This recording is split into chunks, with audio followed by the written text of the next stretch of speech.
India 360 degree में आपका स्वागत है। मैं हूं निशांत चतुर्वेदी। पठानकोट एनकाउंटर खत्म हो गया है। सभी 6 आतंकी मार गिराए गए हैं। सेना अभी भी इलाके में सर्च ऑपरेशन कर रही है। आज रक्षा मंत्री पठानकोट पहुंचे। इधर पाकिस्तान के प्रधानमंत्री नवाज शरीफ ने पीएम मोदी को फोन किया। खबर है कि पीएम ने नवाज को दो टूक कह दिया है कि आतंकियों के खिलाफ कार्रवाई नहीं हुई तो पाक से बात करना मुश्किल होगा।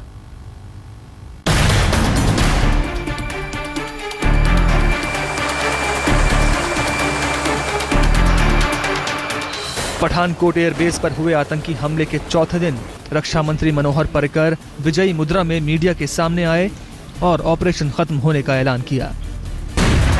बताया ऑपरेशन में 6 आतंकी मारे गए हैं। 2 आतंकियों के शव इतनी बुरी हालत में हैं कि उनकी पहचान डीएनए टेस्ट के बाद ही हो सकेगी। सुरक्षा बलों ने उस इमारत को उड़ा दिया जिसमें आतंकी छिपे थे। 2 जन जो इनकी बॉडीज आज ये की है वो जल के काफ़ी डिस्ट्रॉय हुए। जब कंटिन्यूस एक्सप्लोजन चल रहा था उसमें तो काफ़ी बॉडी डिस्ट्रॉय हुई है, लेकिन 2 जगह मिली है, 2 कोने में।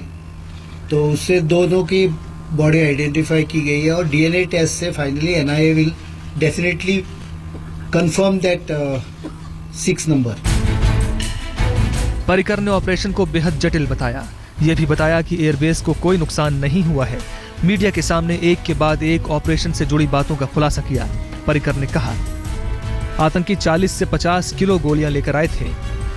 उनके पास हाई क्वालिटी का विस्फोटक था। तलाशी में पाकिस्तान से जुड़े सबूत मिले हैं।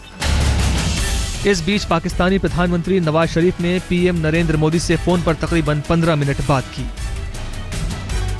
पीएम मोदी ने नवाज शरीफ को आतंकियों के खिलाफ कार्रवाई करने को कहा। मोदी ने पठानकोट हमले में शामिल पाकिस्तान में बैठे आतंकियों, उनके संगठन और आकाओं पर तुरंत कार्रवाई करने की मांग की। इसके जवाब में नवाज शरीफ ने पीएम मोदी को भरोसा दिया है कि पाकिस्तान सरकार आतंकियों के खिलाफ असरदार कार्रवाई करेगी। भारत के राष्ट्रीय सुरक्षा सलाहकार अजीत डोभाल ने भी पाकिस्तान के राष्ट्रीय सुरक्षा सलाहकार नासिर जंजुआ से बात की। भारत की तरफ से पाकिस्तान को पठानकोट हमले की हकीकत बता दी गई है और साथ ही ये संदेश भी दे दिया गया है कि पाकिस्तान सचिव स्तर की बातचीत जारी रखने के पक्ष में है तो साजिश करने वाली ताकतों पर कार्रवाई करनी होगी। दिल्ली से स्मिता शर्मा के साथ मंजीत सहगल, पठानकोट, आज तक। पठानकोट में ऑपरेशन तो खत्म हो गया है, लेकिन अपने पीछे चंद सवाल भी छोड़ गया है। सवाल चूक का है। रक्षा मंत्री मनोहर पर्रिकर ने भी माना है कि चूक हुई है। कहां और किन से? ध्यान से देखें report.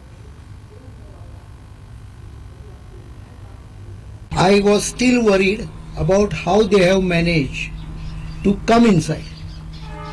I can only tell you, let me 1 minute. थोड़ा चीजें इन्वेस्टिगेशन के ऊपर छोड़ दीजिए, उनको इन्वेस्टिगेशन करने दो। उन्होंने they have tracked down the methodology. Pathankot में सुरक्षा एजेंसियों की जाबाजी अगर काबिले तारीफ है तो ये वक्त अपनी गिरेबान में झांकने का भी है, जिसका इशारा खुद देश के रक्षा मंत्री मनोहर पर्रिकर कर रहे हैं। सवाल चूक का है और चिंता का भी। 6 महीने में घुसपैठ करने में कैसे कामयाब हो गए आतंकी? गुरदासपुर हमले के बाद सीमा पर मुस्तैदी में ढिलाई क्यों?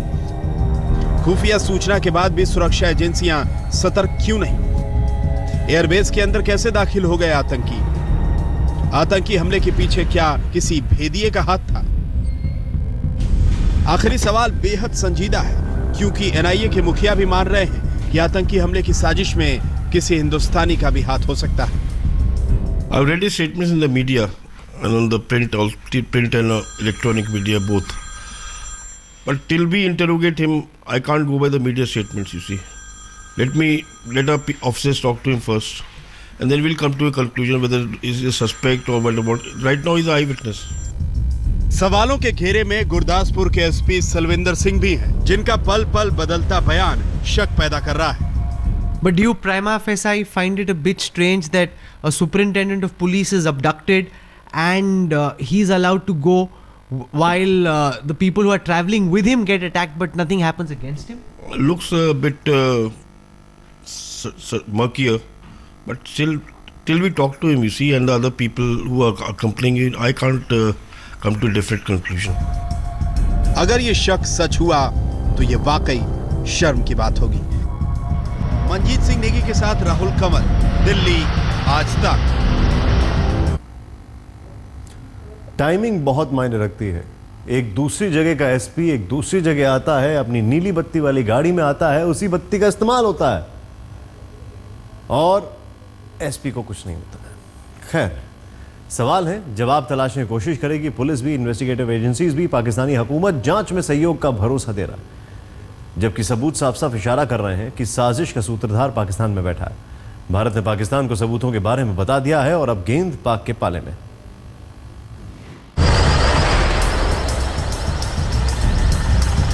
पठानकोट के इस एयरबेस में फायरिंग का शोर तो थम गया, लेकिन सामने आ रही सबूतों की फहरिस्त ये खुलासा कर गई कि 7 जांबाजों को मौत की नींद सुलाने की साजिश सरहद पार ही रची गई। There are some indications that some of the material is made in Pakistan, that's all.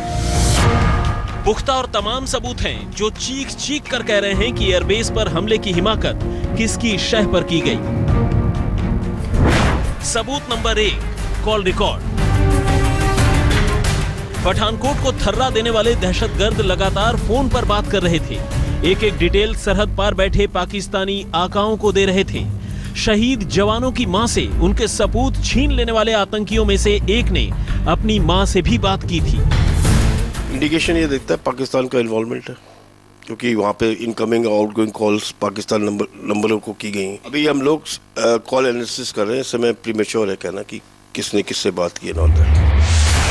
भरपूर सबूत हैं जो हमले के पीछे पाकिस्तान में बैठे आतंक के आकाओं के हाथ होने की पुष्टि करते हैं।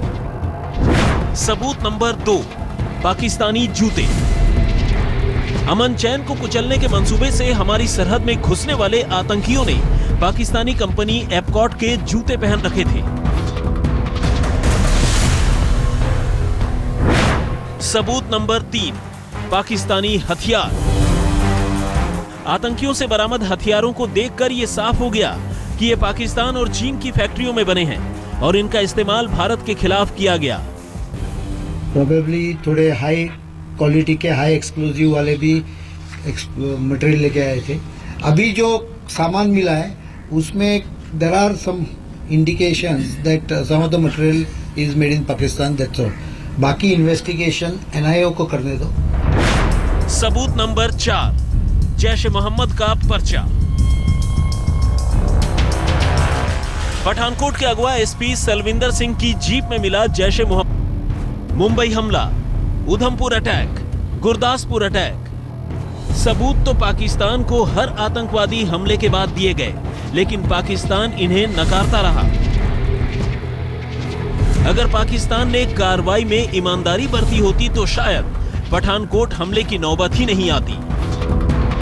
दिल्ली से जितेंद्र बहादुर सिंह और मंजीत सिंह नेगी के साथ आज तक ब्यूरो। बड़ी खबर इस वक्त आ रही है। Delhi police commissioner BS Bassi ने एक बड़ा बयान दिया है। अपनी सालाना प्रेस कॉन्फ्रेंस में बस्सी ने कहा है कि अब से कुछ देर पहले अगर कानून में बलात्कार